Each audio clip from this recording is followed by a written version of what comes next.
लोग कहते सच्चे गुरु मिले, मैं कहता हूं श्रद्धा सच्ची हो। एक राजा की बेटी नाम वैराग्यवती, बचपन से ही वैराग्य की बातें करे। राजा ने एकांत में उसको भवन दे दिया रहने के लिए। वो यही कहती, फूलों को देखती तो कहती आज खिले कल झुक चले, परसों मिल गए धूल, देख दशायों फूल की फिर क्यों फूलत फूल। कभी कहती ये वृक्ष पत्ते बात कर रहे हैं, पत्ता बोला वृक्ष से सुनो वृक्ष बन रहा है, अब के बिछुड़े कब मिले दूर गिरेंगे जाए। तरुवर बोला पात से सुनो पात मम बात, या घर की यह रीति है एक आवत एक जात। ऐसी बातें करती, बस अकेली में रहती। एक दिन रात्रि का प्रथम पहर शुरू हुआ, भाग्यवती उसके भवन के पीछे एक चोर नकब लगा रहा था।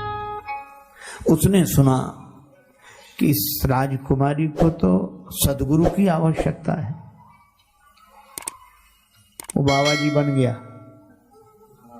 बाबा जी होने में कठिनाई, बनने में कौन सी कठिनाई। घर में हुई खटपट, चलो गुरुजी के मठ पर, गुरुजी ने काटी चोटी, मांग खा बेटा रोटी, बन गए। देखो हम लोग जब संत बनते तो मुड़ते हैं, हम लोग साधु बनते हैं तो गुरुजी मोड़ते हैं। मोड़ दिया, मुड़ गए, अर्थात जगत से जगदीश की ओर मुड़ गए, प्रपंच से परमार्थ की ओर मुड़ गए, असत्य से सत्य की ओर मुड़ गए। इसीलिए मुड़ गए।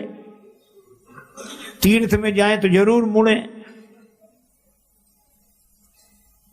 पर हमारे एक परिचित सज्जन है, उन्हें अच्छी तरह जानते हैं। वो सप्ताह में 2 बार मुड़ते हैं, पर आज तक नहीं मुड़े। बनने को बढ़िया मिले, लोग कहें महाराज, तो बनने में क्या कठिनाई, बन गए। और बाबा जी बनकर सदगुरु रूप बनाकर वैराग्यवती के सामने, वैराग्यवती ने देखा नारायण हरि कर रहे हैं कोई रात्रि के समय। महाराज प्रणाम, जल पी। हाँ प्यासा हूं, जल पिलाओ।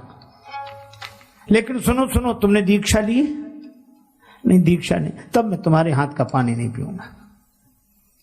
जिसने दीक्षा ही नहीं ली उसके हाथ का पानी क्या पीना। जाने लगे। वैराग्यवती ने कहा कि जाओ मत, आप ही दीक्षा दे दो मुझे ताकि मैं आपको जल पिला सकूं। बोला हम विरक्तों की दीक्षा ऐसे घरों में नहीं होती, जंगल में चलो। वैराग्यवती ने कहा कि मेरा तो कल्याण हो, मैं जंगल में चलने को तैयार हूं।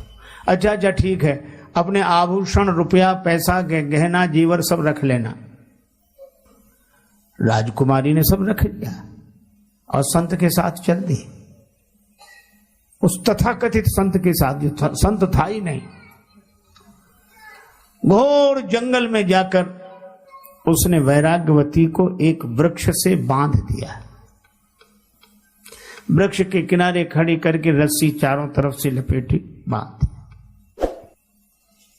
और बोला देख ये गुरुजी का बांधा हुआ बंधन है, हम 7 दिन बाद आके खोलेंगे, यहीं बंधी रहना।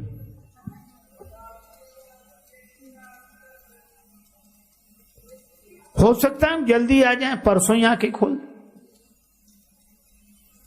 ठीक है गुरुदेव। और वो सब रुपया पैसा गहना जेवर सब लेके चला गया। अब वो काहे को आने वाला था, वो नहीं आया। दूसरे दिन राजा ने देखा कि वैराग्यवती का पता नहीं।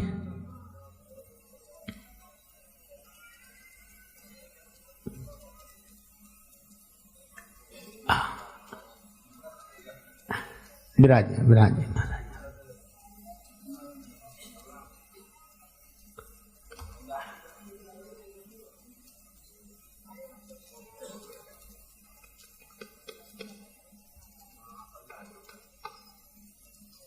राजा दूसरे दिन अपने घोड़े पर सवार होकर सब जगह वैराग्यवती को खोजते हुए गया।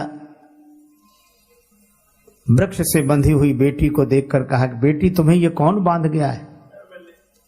वैराग्यवती ने कहा कि मेरे गुरुदेव ने बांधा है। राजा ने कहा, पगली, गुरु लोग ऐसा नहीं करते। कोई छद्म वेशधारी तुझे ठग कर गया है, ला मैं तुझे बंधन से मुक्त करूं, घर चल मेरे साथ। वैराग्यवती ने कहा, पिताजी आपको प्रणाम है, पर गुरुजी का बांधा हुआ बंधन नहीं खुलवाऊंगी। राजा ने बहुत समझाया, नहीं मानी तो कहा बंध ही रहे। राजा भी चला गया। 2 दिन हो गए। भगवान नारायण का आसन डोलने लगा। नारद जी से कहा, पता लगाओ। नारद जी आए, जो देखा कि ये बंधी हुई है, अरे नारायण नारायण करते हुए, बेटी किसने बांधा तुम्हें? मैं तुम्हें बंधन से मुक्त कर देती हूं, मुझे जानती हो? प्रणाम किया बेटी ने। आप देवर्षि नारद हैं, मैं प्रणाम करती हूं। अरे तुम्हें कोई ठग बांध गया, मैं खोलता हूं, मुक्त हो जा। महाराज आप देवर्षि हैं, मैं प्रणाम करती हूं, लेकिन गुरुजी का बांधा हुआ बंधन नहीं खुलवाऊंगी। अरे गुरुजी, काहे के गुरुजी तुम्हें बांध कर चले गए? उनके बंधन की यही तो महिमा है कि तीसरे दिन ही आपका दर्शन हो गया। अगर वो न बांध कर गए होते तो आपका दर्शन होता। अब वो न माने। नारद जी गए भगवान के पास कि प्रभु चलो। भगवान स्वयं आए। भगवान नारायण चतुर्भुजी रूप, मंद मंद मुस्कुराते हुए भगवान ने कहा कि बेटी, मैं भगवान नारायण हूं, मैं तुम्हें बंधन से मुक्त कर देता हूं। मेरे दर्शन के लिए ही सारी साधनाएं की जाती हैं। तुम्हें जो बांध गए वो अच्छे व्यक्ति नहीं मालूम होते, मैं तुम्हें बंधन से मुक्त कर देता हूं।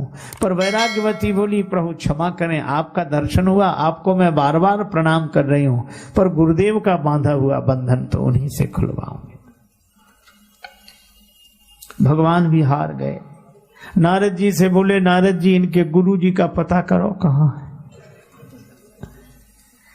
नारद जी ने कहा कि प्रभु क्या ठिकाना? बोले कहीं ना कहीं नकब लगाते हुए मिल ही जाएंगे, ढूंढो। नारद जी गए, सचमुच वो एक घर के पीछे नकब लगा रहा था। तब तक नारद जी ने कहा, नारायण नारायण, चौंक कर देखा। नारद जी मुस्कुराए, बोले चलो भगवान बुला रहे हैं। बोले हमें और भगवान बुलाए? मैं तो जन्म का चोर हूं। नारद जी ने कहा कि वो जिस शिष्या को बांधा है उसे बंधन से मुक्त करो। भगवान वहीं खड़े हैं। बेचारा सकुचाता हुआ आया, सिर नीचे किए, भगवान को प्रणाम किया। भगवान बोले, गुरुदेव शिष्या को बंधन से मुक्त करो। बेचारे ने लजाते हुए बड़े संकोच से रस्सी खोली, पर वैराग्यवती जैसे ही अलग आकर खड़ी हुई, उसने हाथ जोड़े। किसके? का गुरु गोविंद दो खड़े काके लागू पाए, और बलिहारी गुरुदेव की जिन गोविंद दिए मिलाए। यह है वैराग्यवती की सच्ची श्रद्धा। तो गुरुदेव की महिमा तो अपार है, लेकिन अगर सच्ची श्रद्धा हो तो द्रोणाचार्य से एकलव्य बाण विद्या द्रोणाचार्य की मूर्ति से सीख सकते हैं। तो गुरुदेव के प्रति सच्ची श्रद्धा जीवन में क्या चमत्कार नहीं करती। इसीलिए श्रद्धावान लभते ज्ञानम। पर इस कथा का उद्देश्य यह नहीं है कि गुरु ऐसे ही होने चाहिए। अपनी श्रद्धा सच्ची होनी चाहिए, और भगवान की कृपा से हमें गुरुदेव मिले। और गुरुदेव का द्वार है, दीवार नहीं। दीवार और द्वार में ज्यादा अंतर नहीं है। दीवार में से कुछ निकाल दो तो दीवार ही द्वार है, और द्वार में कुछ लगा दो तो द्वार ही दीवार है। जिनके पास अहंकार का कुछ लगा है, द्वार ही दीवार बन गया है, और अहंकार का कुछ निकल गया तो दीवार ही द्वार बन गई है। अपनी खुदी ही पर्दा है दीदार के लिए, वरना कोई नकाब नहीं यार के लिए। इसीलिए भाई, जो भगवान के रंग में रंगे हों, भगवान से अभिन्न हो गए हों, ऐसे गुरुदेव की शरण श्रद्धा पूर्वक लें।